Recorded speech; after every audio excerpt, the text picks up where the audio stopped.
Là-bas, vous vivez à plusieurs familles dans le même appartement. C'est pas ça le communisme? Ici, on fait du travail soigné en respectant une économie serrée. Enfin, ce que tu connais pas. C'est les dernières répétitions pour En Travaux. Alors, est-ce que vous pouvez nous présenter cette pièce, de quoi elle parle? Alors, c'est une pièce avec deux personnages qui sont interprétés par Anthony Poupart et Hélène Viviès.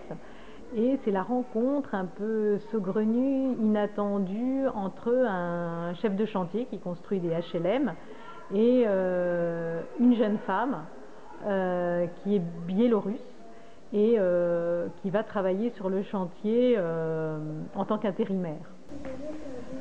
Tout le monde pense que la Bélarus est sûre. Vous pensez, les Bélarus, les femmes bélarusses, elles sont toutes blondes et grandes.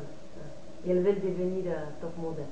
En fait, c'est vraiment la rencontre de ces deux personnalités qui ont tout pour ne pas tellement s'entendre.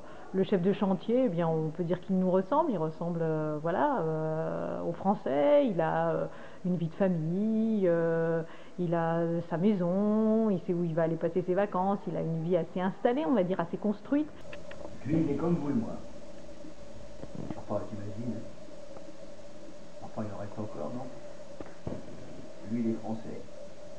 Pardon, il faut s'excuser maintenant d'être français. Vous avez vu, maintenant, il faut s'excuser d'être français. Il faut s'excuser d'être français, d'être jeune, d'être en forme, d'être beau. Ouais, il y en a qui me trouvent beau. Et puis la jeune femme biélorusse à côté, eh bien, elle paraît beaucoup plus saugrenue dans cet univers, hein, puisqu'évidemment, on s'imagine bien qu'on ne vit pas de la même manière en Biélorussie qu'en France. C'est un pays, on ne le sait peut-être pas, mais qui a été extrêmement touché par Tchernobyl.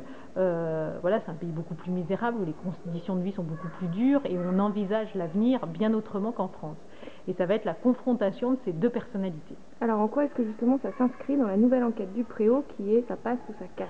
Alors, eh bien parce que s'il y aurait quelqu'un donc qui serait dans l'idée de construire sa vie, comme nous, on peut dire un peu, les Français, et puis il y aurait quelqu'un qui serait plutôt dans une vie complètement morcelée, hein, par étapes, comme serait cette jeune Biélorusse. Et puis finalement, la jeune Biélorusse, eh ben, dans la vie de ce Français, elle va peut-être se mettre à tout déconstruire, ou en tout cas déconstruire ce qui n'était pas très solide.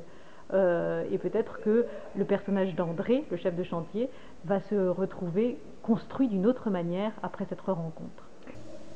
Pourquoi tu installes le chauffage avec la soufflerie électrique? De l'air chauffe et de quoi dire, ça paye beaucoup.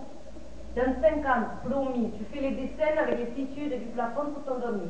D'abord, on dirait un papillon, après un chien, et pour finir, une baleine. Les femmes, ça parle trop et en plus, souvent, ça dit la vérité. Donc, c'était votre première mise en scène.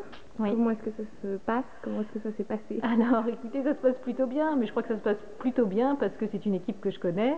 C'est une pièce que j'ai écrite tout spécifiquement pour ces deux acteurs. Et puis, je connais aussi la personne avec qui je fais la lumière, le son, la personne qui s'occupe du décor. Donc, on peut dire qu'on travaille en famille et que ça m'aide donc et ça me soutient pour cette toute première mise en scène.